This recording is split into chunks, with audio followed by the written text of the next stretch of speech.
Sinibak sa pwesto ang 8 chief of police ng malalaking lungsod sa Metro Manila matapos na hindi po makatugon sa 5-minute response time habang 3 provincial director naman sa Visayas ang nanganganib din na masibak. Maaring madamay rin ang regional director kung babagsak sa simulation exercise ang kanilang mga tauhan. Buong detalye sa live report ni Mar Gabriel. Mar. Ali, posible raw na kada linggo ay may mga opisyal na masisibak sa pwesto kung sila ay hindi makakatugon sa 5-minute response ng Philippine National Police. Marami naman daw opisyal na naghihintay na mabigyan ng pagkakataon para humawak ng matataas na pwesto sa PNP. Sa command center ng MMDA sa Pasig City, nagsagawa ng simulation exercise si PNP Chief General Nicolas Torre III para subukan ang kanilang 5-minute response time. Ang People Power Monument sa kahabaan ng EDSA ang napiling parespondehan ng opisyal. Along EDSA na island. Wala pang 3 minuto, dumating na ang mga pulis. That is our commitment to the President and to the Filipino people. So, if they can cope up with it, if they can step up to that standard, we will look for commanders who will do so. Kasama sa mga inalis sa pwesto, ang hepe ng Navotas, Caloocan, Valenzuela, Mandaluyong, Marikina, San Juan, Parañaque at Makati City Police Station. When I assume on June 2, I conducted a command conference on June 4, 2 days later. At binigyan ko na sila ng standards. And ako naman, alam ko na kaagad kung nag-comply o hindi. Dahil makikita ko naman sa kanilang performance. So nakita natin, it appears na ayaw na mag-comply. So we'll look for other people who will comply.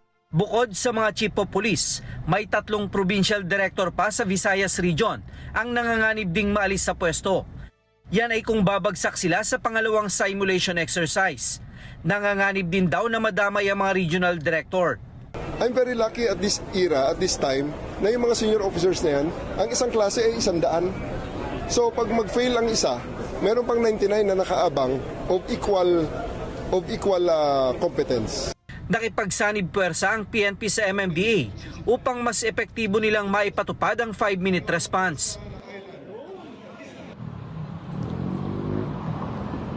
Ali, ayon kay General Torre, maglalagay sila ng mga tauhan nila dyan sa command center ng PNP para magsilbing tulay doon naman sa command center ng PNP sa Campo Crame para sa mas mabilis na dispatching ng mga pulis. Ali.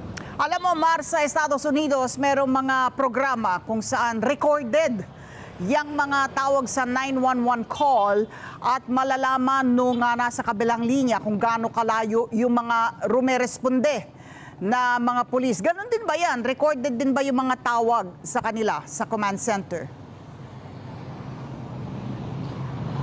Yes, Ali, actually itong 911 system na gamit ng PNP, ito rin yung provider ng ginagamit sa Estados Unidos. Kaya yung parehong sistema na pinaiiral doon ay yun din yung ginagamit ngayon ng Philippine National Police. Pagdating naman doon sa lokasyon ng mga pulis, may mga GPS sa karamihan ng mga sasakyan nila.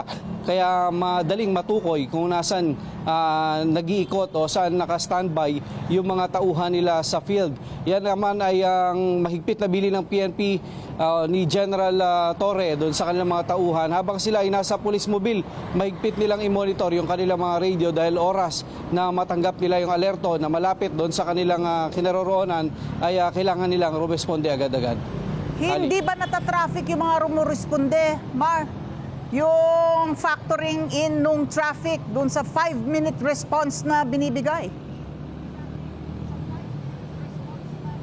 Ali, kasama yan sa ikinonsider ng PNP, lalo dito sa mga main thoroughfare sa Metro Manila. Talagang mabigat yung traffic pagdating ng rush hour. Kaya nga pinag-aaralan nila yan. Kung saan madalas nangyayari yung mga krimen, ay doon na umi-standby malapit yung mga kanilang mga patrol vehicles. Yung mga nasa foot patrol naman, dahil inalis na nga yung mga police community precinct, patuloy na naglalakad yan. Pagka masyadong mainit ang panahon, umi-standby sila sa mga convenience store o sa iba pang mga tindahan para doon uminom ng mainom o kumain ng kanilang pananghalian. At ang oras naman ng duty na lang ngayon dito sa Metro Manila, 8 hours na lang. Kaya hindi masyadong pagod yung mga pulis at hindi sagad. Kaya anumang oras, mabilis na nakakatugon sa anumang tawag, lalo sa panahon ng emergency. Ali. Okay, maraming salamat. Mar Gabriel, nag-uulat live